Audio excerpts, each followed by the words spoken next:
하나님 백성의 정체성이란 제목으로 말씀을 나누도록 하겠습니다.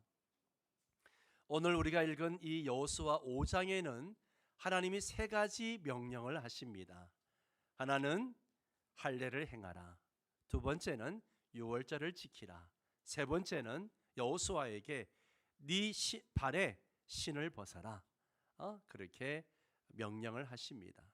지금 이스라엘 백성들은 하나님의 기적적인 은혜로 범람하는 요단강을 건넜습니다. 그 건넌 데가 어딘가 하면 바로 여리고성 앞이에요. 여리고성이 멀리서 보이는 지역입니다. 그렇게 건넜으면 이제 이 건넌 이유가 뭐예요?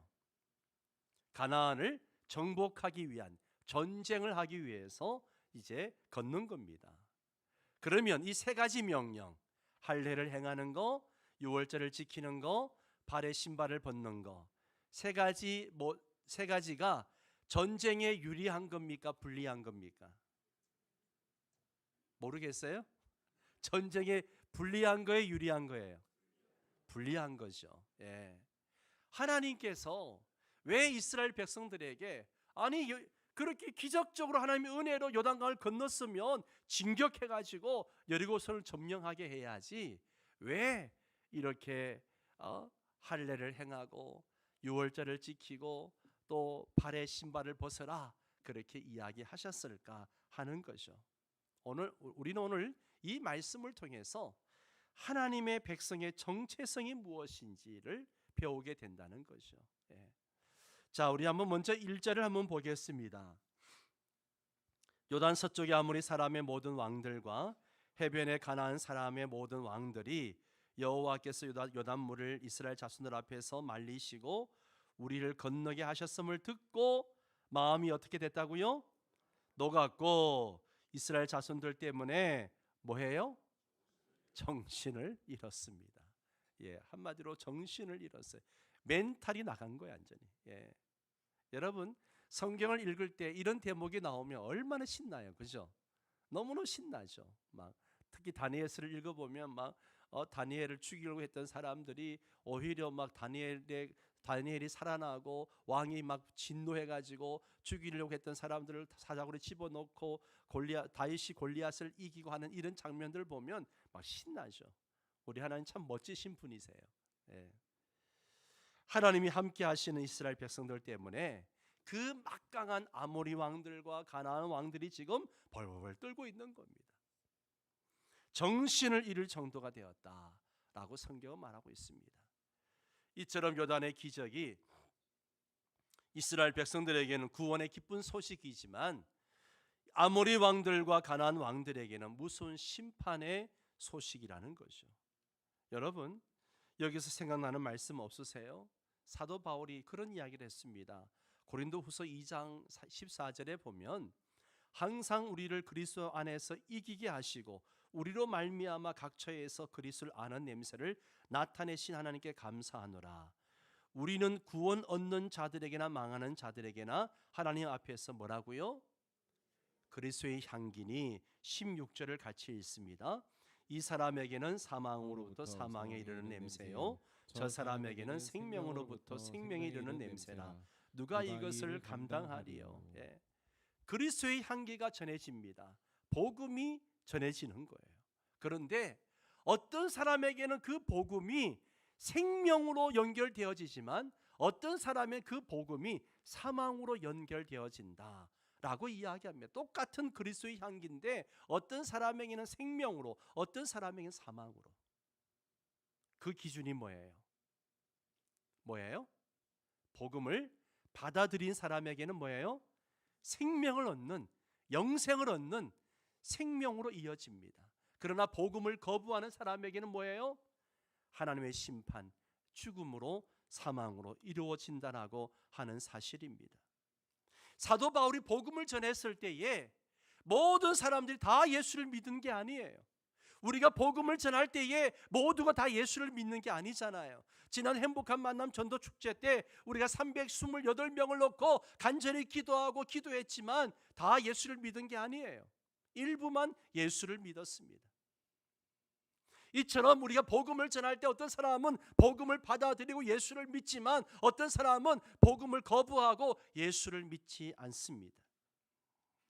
이렇게 받아들임과 거부의 차이는 종말론적 차이로 나타난다는 거죠.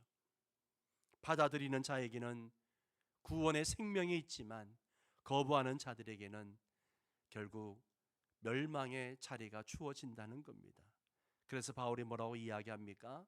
이 사람에게는 사망으로부터 사망에 이르는 냄새요, 저 사람에게는 생명으로부터 생명에 이르는 냄새라. 누가 이것을 감당하리요? 예.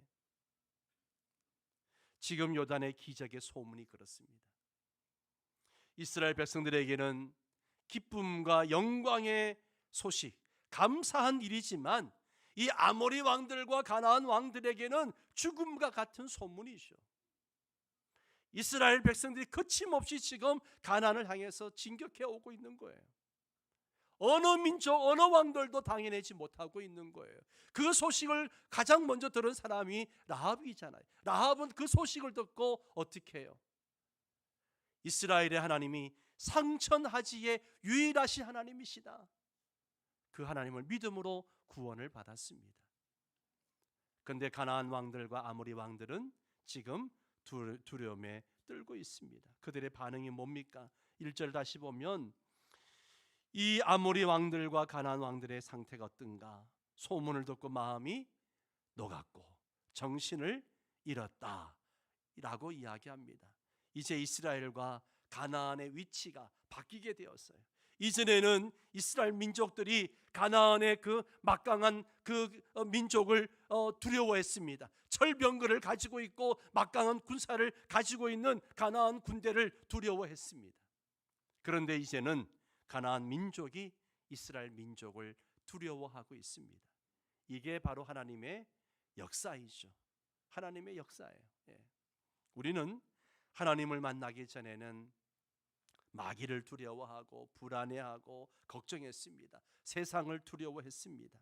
그러나 하나님을 경험한 사람들, 하나님을 만난 사람들은 세상이 두렵지 않습니다. 담대해집니다. 다니엘이 참으로 다리오 왕 앞에서 그랬고요, 사드락 메삭 아벳노고가 느부갓네살 왕 앞에서 그랬고요, 이삭이 아비멜렉 앞에서 그랬습니다. 하나님을 만나면 담대해지고 위대해집니다. 할렐루야. 우리 모두가 이런 사람 되시기를 바랍니다. 그런데 2절 3절 말씀을 보십시오. 그때 여호와께서 여호수아에 이르시되 너는 부싯돌로 칼을 만들어 이스라엘 자손들에게 다시 무엇을 행하라? 할례를 행하라. 할례를 행하라. 여호수아가 부싯돌로 칼을 만들어 할례산에서 이스라엘 자손들에게 할례를 행하니라. 예. 지금 이스라엘 백성들이 요단 강을 건너서 도착한 곳이 여리고 맞은편이라 그랬어요. 여리고가 멀리서 보여요. 그 앞에서 뭘 행하라? 할례를 행하라. 자, 보세요. 여기 보면 부싯돌로 할례를 행하라는 거예요. 부싯돌이 뭐예요? 예? 돌칼을 얘기하는 거예요. 돌로 만든 칼. 그걸로 이 당시에 마취제가 있었나요? 뭐가 있었나요? 남자 생식기의 표피를 잘라내는 거예요. 얼마나 고통스러웠을까요? 그것도 전쟁을 앞두고 할례를 한다는 것은 무모한 일이죠. 할례를 하고 나면 엄청난 통증 때문에 2, 3일은 아무것도 할 수 없습니다. 그때 여리고 사람들이 침략해 오면 전멸당할 수밖에 없어요. 여리고성 높은 데 있습니다. 거기서 지금 이들을 주목하고 있는 거예요. 그런데 그렇게 고통스러워하고 있을 때에 기습을 하면 모두가 죽는 거죠. 실제로 야곱의 아들 시몬과 레위는 자기의 누이 디나가 급탈당한 것 때문에 거짓으로 혼인을 약속하고 세계 남자들에게 할례를 다 받으면, 우리처럼 할례를 받으면 우리가 너희들과 혼인하겠다, 그렇게 거짓으로 약속하고 할례를 하고 고통스러운 그 기간에 기습 공격을 해서 모든 남자를 진멸시킨 일이 있습니다. 왜 이스라엘 백성들에게 할례가 필요했을까요?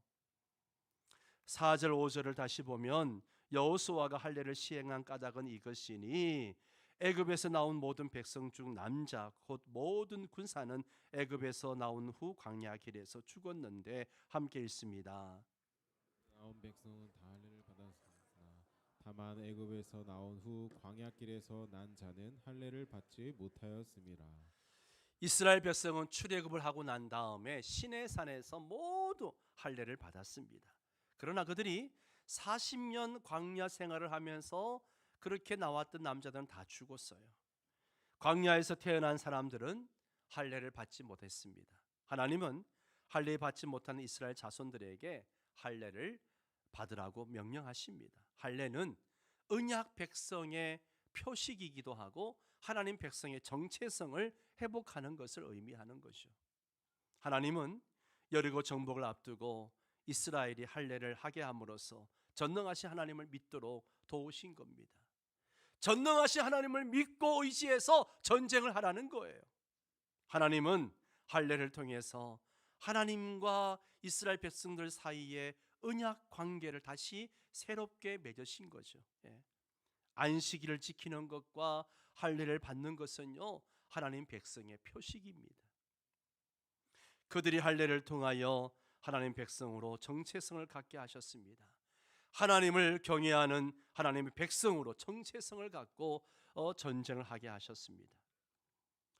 6절 7절을 보면 이스라엘 자손들이 여호와의 음성을 청종하지 아니하므로 여호와께서 그들에게 대하여 맹세하사 그들의 조상들에게 맹세하여 우리에게 주리라고 하신 땅 곧 젖과 꿀이 흐르는 땅을 그들이 보지 못하게 하리라 하시매 애굽에서 나온 족속 곧 군사들이 다 멸절하기까지 40년 동안을 광야에서 헤매었더니 함께 읽습니다. 그들의 대를 잇게 하신 이 자손에게 여호수아가 할례를 행하였으니 길에서는 그들의 할례를 행하지 아니 못하였으므로 할례 없는 자가 되었음이더라. 아멘. 출애굽한 이스라엘 백성들은 할례를 받고 하나님의 언약 백성으로 나아갔지만 그들은 결국 그 하나님을 믿지 못하고 그 광야 생활 동안에 원망하고 불평하고 불순종했습니다. 그리고 음란하고 우상 숭배를 했습니다. 결국 진노한 하나님 앞에 모두가 다 광야에서 방황하다가 죽고 말았어요. 애굽에서 나온 사람들은 육신의 할례를 받았지만 마음의 할례를 받지 못한 것이요. 그 후 광야에서 태어난 이스라엘 백성들은 할례를 받지 못했습니다. 하나님께서는 할례를 받지 못한 이들에게 할례를 하라고 하시는 것이요. 그들에게 육신의 할례와 함께 마음의 할례도 함께 받게 하시는 거예요. 본래 할례는요, 아브라함 때에 시작이 되었습니다. 하나님께서 아브라함에게 큰 민족을 이루며 복을 주어서 이름을 창대하게 할 것이고 복의 근원이 될 것이라고 약속하셨습니다. 아브라함은 하나님의 약속을 믿고 살았습니다. 그렇게 10년을 살았지만 하나님의 약속은 이루어지지 않고 늘 자기 혼자 있는 거예요. 자식이 없는 거예요. 그래서 첫 하가를 통해서 이스마엘을 낳게 됩니다. 이스마엘이 태어나자 하나님의 약속과는 상관없는 삶을 삽니다. 이스마엘의 아버지로 만족하며 살아가는 거죠. 복의 근원으로서의 소망이 사라졌습니다. 이스마엘을 낳고 그렇게 13년을 지났습니다. 하나님은 아브라함을 13년이나 기다렸어요. 그런데 아브라함이 돌아오지 않는 거죠. 그래서 어느 날 하나님이 아브라함을 찾아오십니다. 그리고 그에게 책망하시죠. 나는 전능한 하나님이다. 너는 내 앞에서 행하여 완전하라. 그렇게 책망하십니다. 그러면서 너는 이제부터 열국의 아비가 될 것이다. 그렇게 약속을 새롭게 해주시면서 그의 이름도 계명을 해주십니다. 아브라함에서 아브라함으로 바꾸어 주십니다. 그로 심히 번성케 하리니 나라들이 그에게서 나오고 열왕이 그에게서 나올 것이다 라고 약속하셨습니다. 그리고 그 약속의 말씀을 살에 새기기 위해서 할례를 행하라고 하신 거예요. 아브라함에게 할례의 의미는 불신의 살을 잘라내는 거죠. 자기 중심적인 삶을 잘라내는 거예요. 이제 하나님을 중심으로 말씀 중심으로 살겠다는 결단이기도 합니다. 이제는 열국의 아비로 사명자의 삶을 살겠다는 결단입니다. 이후부터 이스라엘 백성은 모두가 할례를 행했습니다. 할례를 하지 않는 자는 이스라엘 백성에게서 끊어져 나갔습니다. 할례를 하지 않는 것은 믿음이 없이 불신 가운데 사는 것을 의미합니다. 이스라엘 백성은 할례 받은 백성으로서의 긍지와 자부심이 대단했습니다. 할례는 선민이라고 하는 그런 표시이죠. 다윗이 골리앗과 싸운 동기도 할례 없는 자가 할례 받은 백성을 모욕하기 때문에 견딜 수 없어서 그렇게 전쟁에 나간 것입니다. 반대로 사울이 자살을 해서 죽는 것도 이 할례 받지 못한 사람들에게 죽임을 당하면 모욕이라 생각했기 때문에 그렇게 스스로 자살을 하기도 했습니다. 8절 9절 말씀을 보면 또 그 모든 백성이 할례를 행하기를 마치매 백성이 진준 척소에서 머물며 낫기를 기다릴 때에 9절을 함께 읽겠습니다. 여호와께서 여호수아에게 이르시되 내가 오늘 애굽의 수치를 너에게서 떠나가게 하였다 하셨으므로 그곳 이름을 오늘까지 길갈이라 하느니라. 할례 이유를 말씀하고 계시는데요, 애굽에서의 수치를 떠나가게 하기 위해서다, 그렇게 이야기합니다. 애굽의 수치를 떠나가게 하기 위해서다. 애굽의 수치는 하나님의 백성이 하나님 없이 애굽의 노예로 살아온 그 치욕스러운 것을 얘기하는 것이죠. 이스라엘 백성들은 하나님보다 우상을 숭배했습니다. 불신하고 불평하고 원망하며 살았습니다. 출애굽을 했지만 마음속에는 여전히 노예 근성이 남아 있습니다. 그들은 하나님의 기적적인 도움으로 출애굽은 했지만 여전히 우상을 숭배하고 음란하고 정욕적으로 살았습니다. 하나님께서는 이런 이스라엘 백성들에게 40년 광야 생활을 하게 한 후에 할례를 행함으로 이런 불신자로서의 이 수치를 굴러가게 하신 겁니다. 이제는 이 모든 애굽 생활을 청산하고 살아계신 하나님을 믿고 거룩한 백성, 순종하는 백성, 감사하는 백성, 사랑하는 백성으로 살게 하셨습니다. 몇 년 전에 SBS에서 SOS라고 하는 프로그램이 있었습니다. 거기에 현대판 노예 할아버지 이야기가 나왔습니다. 그는 어느 시골에 주인에게 연금도 착취당하고 노동력도 착취당했습니다. 음식도 쓰레기를 뒤져서 허기를 채우며 살았습니다. 하수구에서 몸을 씻어야 했습니다. 옷은 다 너덜너덜합니다. 마치 소돼지 같은 삶을 살고 있었습니다. 주인에게 얻어맞아가지고 몸에는 상처투성이가 여기저기 전부 다 상처투성이었습니다. 그러면서도 그는 그를 구원해 주려고 하는 사람들을 피하고 거부합니다. 자신의 삶을 당연히 여기면서 자신을 착취하는 주인을 당연하게 여겼습니다. 하지만 SOS 팀에 의해서 할아버지는 구원을 받고 양로원에서 새로운 삶을 시작하는 것을 본 적이 있습니다. 이것이 바로 인간의 영적인 모습이기도 합니다. 인간은 죄와 사망의 권세에 시달리면서도 그 가운데서 진정한 자유를 찾지 못합니다.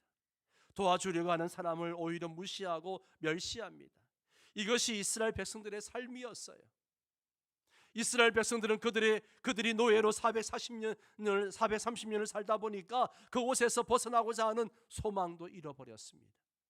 몸은 벗어났어도 마음은 여전히 노예로 있는 거죠. 하나님은 이들에게 할례를 통해서 왕같은 제사장, 거룩한 나라로 삼기를 원하셨습니다. 그렇다면 여러분, 우리에게 할례는 어떤 의미가 있을까요? 골로새서 2장 11절 12절을 읽어보도록 하겠습니다. 또 그 안에서 너희가 손으로 하지 아니한 할례를 받았으니 곧 육의 몸을 벗는 것이요 그리스도의 할례니라. 너희가 세례로 그리스도와 함께 장사되고 또 죽은 자들 가운데서 그를 일으키신 하나님의 역사를 믿음으로 말미암아 그 안에서 함께 일으키심을 받았느니라. 아멘. 육의 몸을 벗는 것이요 그리스도의 할례니라. 우리는 그리스도의 할례를 받은 사람들입니다. 구약에서는 부싯돌 칼로, 돌칼로 양피를 베었습니다. 그러나 신약에서는 예수 그리스도의 피로 우리가 할례를 받았습니다. 복음으로 할례를 받았습니다. 아멘. 그리스도의 십자가와 부활을 통해서 할례를 받았습니다. 십자가의 칼로 죄악을 베어내야 합니다. 육적인 사람을 베어내고 영적인 사람이 되어야 됩니다. 더 나아가서 우리 옛사람을 완전히 죽여서 무덤에 묻어야 됩니다. 교만의 사람, 불신의 사람, 탐욕의 사람, 자기 사랑의 사람을 무덤에 묻어야 합니다. 부활의 주님과 함께 그리스도인으로 다시 태어나 이 땅을 살아야 됩니다. 겸손과 순종과 감사와 사랑을 하는 그리스도인으로 태어나야 됩니다. 이것이 영적인 할례입니다. 따라서 세례는 영적인 할례와 같습니다. 지금 세례자를 모집하고 세례 교육을 하고 있습니다. 세례는 영적인 할례와 같습니다. 그래서 세례를 받으라고 하는 겁니다. 로마서 2장 28절 29절에 보면 겉모습만 유대 사람이라고 해서 모두가 유대 사람이 아니라는 거예요. 살갗에 할례를 받았다고 해서 할례가 아니라는 거예요. 우리 속 사람이 유대인 사람이 진정한 유대인이고, 그리고 성령으로 마음에 받은 할례가 참 할례라고 성경은 이야기하고 있습니다.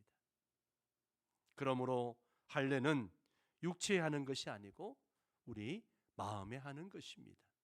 결국 할례는 말씀을 마음에 새기고 말씀을 높이는 거예요. 우리 마음에서 예수 그리스도를 높이는 것입니다. 말씀대로 순종하는 거예요. 우리가 주님을 높이면 하나님도 우리를 높여주십니다.